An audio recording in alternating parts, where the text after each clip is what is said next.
Are you tired of losing to Charizard, PAL, and Lost Zone Box? I am, so I built this Banette Spidops deck. What it's trying to do is use Banette in the early game to item lock our opponent to slow them down, and combine it with Spidops to give them a huge retreat cost so they cannot move their Pokemon around efficiently, since they'll be item locked and cannot play switches. And then also Spidops is pretty cool because it's a grass attacker that can one-shot Charizard EX for just 2 energies. So here's the list. I'm trying to be consistent because like this kind of archetype, it can be kind of messy, and like especially with the low damage output of Banette, we have to be able to get up and running early and often, otherwise we'll simply just fall too far behind. So I'm playing heavy consistency. I'm trying to have a Cleffa to pivot into in the early turns if we go second, but honestly if we go second, this deck honestly feels pretty bad. I have the Judges and Ionos in for Disruption element alongside a Crushing Hammers, so like a Crushing Hammer plus item luck plus the buffed up retreat cost, honestly it feels pretty debilitating sometimes. Vengeful Punch is here in the list to be able to boost up the damage on our Banette so we can get closer to taking knockouts with either Banette or Spidops. I actually love Radiant Alakazam in this deck because like if we're falling behind, we can use a Boss's Orders to pull up one of our opponent's Pokemon with a huge retreat cost, and then we can use that Everlasting Darkness attack to lock all their switching cards, and we can just keep moving the damage off their Pokemon with Alakazam and like slowly knock out that Pokemon, but like then we're also spreading damage onto other Pokemon and can take like multiple knockouts at the same time. I would love to have a Super Rod in this deck. I'd love to have more switching cards. I honestly hate Mesagoza in this list, but it feels like a necessary evil because Path to the Peak is too much of a threat otherwise, and we have to have we need to make sure that we're setting up. Artisan could definitely be considered instead. Just Mesagoza feels so bad when your opponent's also being able to set up with it. I'd also be okay with more energies, but overall, very fun deck. It's not ever going to win you a tournament, but it's an amazing troll deck just to make your friends or opponents mad on the ladder. I had a pretty amazing game that I wanted you to check out right here. Alright, let's see how the Banette Spidops deck fares on the ladder. Alright, we're going second. Like this deck really has to go first, otherwise it feels pretty bad. Like being able to get turn 2 item lock, being able to get that turn 2 item lock before they can candy is super good. But if we can't get it, we're sort of reliant on like the Shuppet to hit heads with the Enveloping Shadow. Alright, we're against a PAL deck, so potentially a deck that could be really hampered by item lock. So yes, it is a Max Caliber build. If it's not a Palkia build, I'll be very happy. If it's just like the straight Pidgeot stuff, like just Pidgeot and Max Caliber, this is exactly the matchup we would love to face. So with the Psychic Energy on the active, we'll Nest Ball for a Tarountula. Alright, there's Energy on the active. Issues like this, Shuppet's going down no matter what, so okay. Double Nest Ball is awesome. I'll get down a Shuppet, and we'll get down a Tarountula. I will ditch the Radiant Alakazam, I think. We'll put the Psychic on the active, just so we keep the Luminous a bit less versatile. Well, I guess it doesn't really matter too much. Okay, Crushing Hammer, please hit heads. Crushing Hammer hits heads. Now if Enveloping Shadow hits heads, we are absolutely chilling here. Alright, come on. Enveloping Shadow. 10 damage. Come on. Item block. No! What a bad card. Alright, well now we just gotta pray that they don't have rare candy. Dang, if we get that heads, we are cooking there. But now, if they can get that Max Caliber going, we'll be in a pretty bad spot.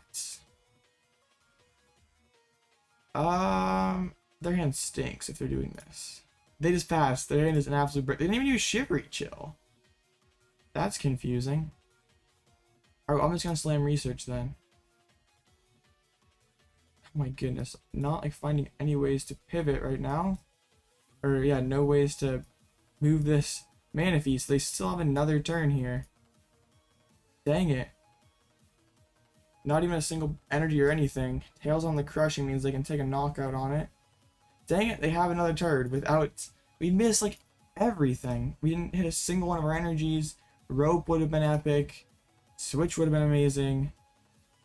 But no. So water on the active. Spending 2 waters to take a knockout seems pretty bad.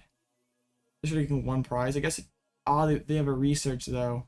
Discarding a rare candy. Nest Ball. If they play Palkia, this matchup's atrocious. If they would play Palkia, we'd be in a pretty bad spot. Radiant Greninja. Like, as long as we can have one more chance here, this can get us Bibarel and find us some more cards.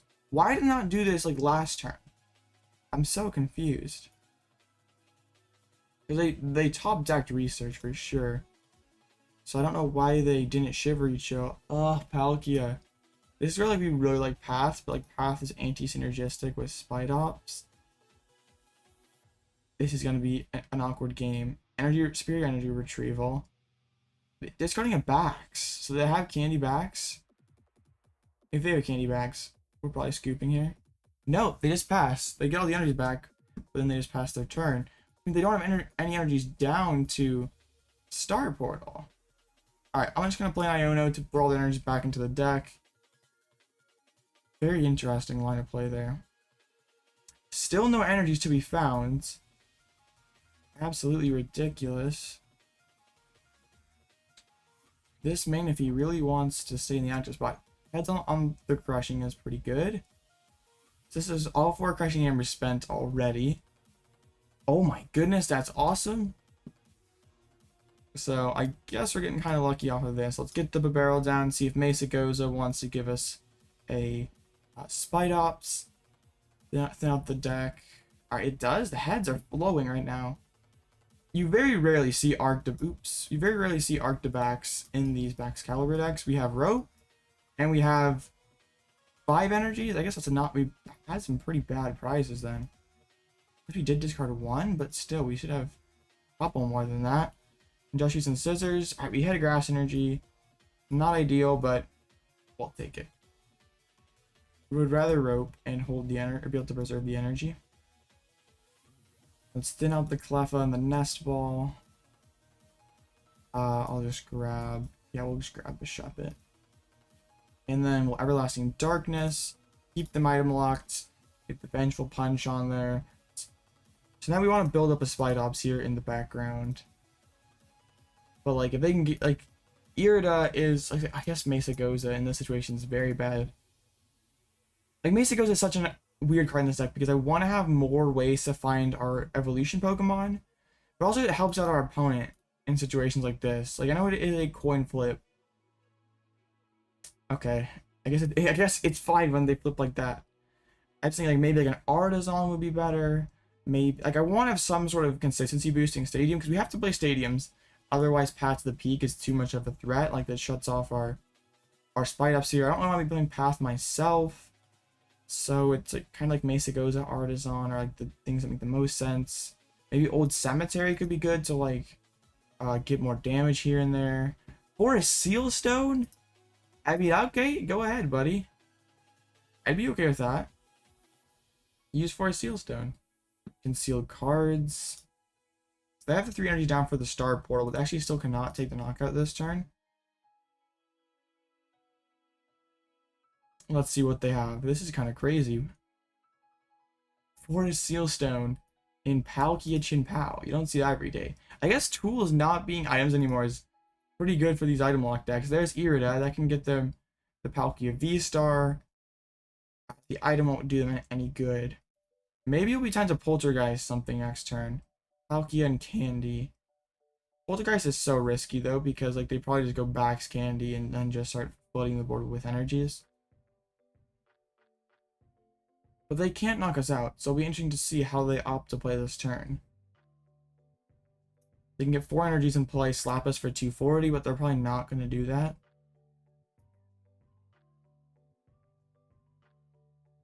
Honestly, I'd love to have Radiant Alakazam on the board right now, so we could like gust something up and just like move the damage off and off and off over and over again, and like be able to sort of grind our way back into this game. Not like we're out of this game, but it's in a weird spot because like, we didn't item lock as early as we wanted to, really. Alright, are they going to Hailblade? Are they just going to hard retreat? What are they going to try to do here? I'd be okay getting damage on this Palkia so we can maybe get it into wire hang range. It is pass. Interesting. So a barrel for 2. Punch. An Ultra Ball. Dang it! Like we don't have the energy to poltergeist this turn. Tails. Guess we sort of just hold the hand and item lock again. Like if they have to spend all their energies just to try to remove item lock, I guess that's okay. Guess we're okay with it. Oh, this Banette deck is just like kind of very like weird to play. Like it doesn't really play like any other deck in the format right now. They grab a Luminion. I feel like Mesagoza probably could and should be cut. But like, what is the replacement? Like, I think Artisan is probably the other option to get Pokemon down. But then like it also helps your opponent set up. And like we can't really go stadiumless. Maybe like we don't want anything beach court. I guess Old Cemetery probably is it then at that point. Alright, we're about to get one bombed, but they have to dump all those energies. So get the 40 pop with the Revenge Punch. I'd love to be able to like judge or Iono them this turn. Just gotta find a psychic energy. If we cannot find energy, we legitimately lose. Alright, so Spidops. Do we go fight the other I think this is fine. I'll do this. I'm just gonna fail it. We have to have we have to draw one of those three. Like we did prize a couple energies, which makes life very difficult for us. Industrious and Scissors. We found the Luminous Energy. We found Judge. So we'll be able to sort of work our way back into this one, hopefully. We can get something going at least. So Everlasting Darkness. Because now it's going to take them several turns to reattach their way up to take this knockout. And then, like, getting pretty close. Like, Spidops is doing big damage. Because, like, 5 retreat means 240 with Wire Hang. So if they hit into this Banette, with the Vengeful Punch kicks in. And they're actually going to be able to get knocked out by it. Mesagoza means they have access to Luminion, which might be boss to try to trap one of these dudes on the bench. We do have the Robe chilling in there somewhere.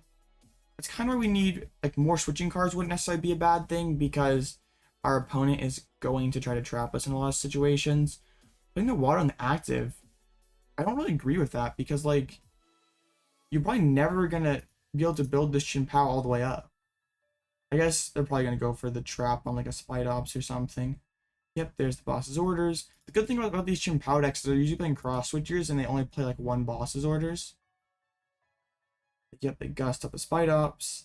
So we'll be looking for that switch or the escape rope next turn. Ultra Ball. I'll put this on the active and we'll just go ahead and drop a Judge. We'll be able to see pretty deep into the deck. There's the escape rope. Honestly, moving this Chien-Pao out of the way isn't great. I'd love to be able to hit into it. I'm down Pal Pad, so we're like, I have to win in a relatively, I have to win relatively quickly here. This will evolve into this Spidops. And then Everlasting Darkness. Alright, so what's the game plan? Like, dang, like I think that's pretty much all of our shuffle. We do have a couple bosses orders left. Mesagoza hits Tails. I think I'm gonna drop the grass this turn and then Everlasting Darkness and then maybe like try to pivot into Wire Hang after that. Alright, Water's gonna hit the active and they're just gonna pass. Maybe the play is actually to gust back up Chien-Pao and just try to knock it out. I think that's fine. We just need oops. We just need 2 more hits to take this guy out. I'm just worried about the deck out, you know? Like, they can't really swing with this guy because then they deck, or not they deck themselves out, but they knock themselves out. So Shivery Chill can get them more waters out of the deck. I guess Palkia, that's just one-shot Banette because of our full bench. So we'll just put the energy there. It's like Radiant Alakazam is pretty cool because we can knock it out going back into our turn. I think, well, like, we don't have any Ionos left, do we? I think we only play 3. I originally had 4 in those, but I'm pretty sure I cut one. I'm pretty sure I cut one that'd fit Pal Pad. And Pal Pad got ditched right away. I guess we can check with Mesagoza. Let's see. Mesagoza. It hits head, so we at least can check the deck. I'm not going to be grabbing anything. Yeah, we don't have any more Ionos. So Everlasting Darkness for the knockout. Not for the knockout, but put them 1 away from being knocked out. And then we can... Well, Everlasting Darkness for the knockout next turn. Then they knock us out with Subspace Swell. We knock back out with Wire Hang. And then we can potentially boss for the game. But then our opponent might be able to just find the Chien-Pao knockout or something like that. We know they have backs in hand. They're down quite a few energies. They're down 1 candy. Like, this is where if we can combine this with an Iono and use Wire Hang, we're in a pretty solid spot. But right now, things are kind of hanging in balance. I guess like if it's hard retreat, that's pretty bad for us too. Like, I know that spends even more energies, and they might not have those energies. 8s, they're, yeah. They probably have 9 or 10. So yeah, probably gonna see a hard retreat here, and a knockout with Subspace Swell. So kind of an annoying play. No, they just passed. I think that would be pretty solid play. Oh, I wonder if they're gonna try to boss up this Spidops. That would be bad news. That'd pretty much be the game. So we will Everlasting Darkness for the knockout. Take 2 prizes. There's Switch, there's Raihan. Raihan's kind of not good because we are forced to take a card out of the deck. There's the other Chien-Pao. Water on it. Like, that's what like, we know that they have backs in hands. I'm like super afraid though that like we just like take this knockout with the Spidops and then they just like spam superior candy backs and we just lose it. Subspace Swell for the knockout, so we can Wire Hang for the knockout. But will we be able to close this one out? I guess Raihan, we just like Raihan and get boss in hand, and then if they can't win it, we can. But like 10 cards in hand, I have to imagine that they can win. The grass on the Spidops. Grab boss's orders, and we'll see. Wire Hang for 240, taking the knockout. Can they win the game this turn? Unfortunately, just set up a little bit too. Like, if we can get the item lock a little quicker, like, we don't mind moving to these Spidops in the late game, but they were able, like, being able to Star Portal super early sucks. There's the candy backs. If we can combine that with an Iono, like Iono them down to 2 or something, pretty sure we can win this game. But I think we're gonna come up just short. They fail the Shivery Chill. Like, they just need a superior, and then they win. They're playing some cards though, so like, that'd be crazy. Like, they should have at least 2 or 3 more superiors and 3 Iridas. So considering we're playing kind of like a troll deck, I feel like our opponent could just be memeing us. But you never know. I guess they played 2 boss. Then maybe they're not playing the Cross Switchers build. And I forgot that they used one on the first turn. Mesagoza. So they're doing all these actions. So I wonder if are they being a troll, or do they actually not have it? I have a feeling that they're just trolling, but I've played too many of these decks, so I really know how people like to operate against them. Ultra Ball? If they're playing out all their cards. Alright, well, I guess we're about to find out here, because they have 4 cards left in hand. Is there a superior in there? Like, are they just playing down all their cards, like bait me into scooping? Or do they actually not have it? That'd be insane. There's like no way that they...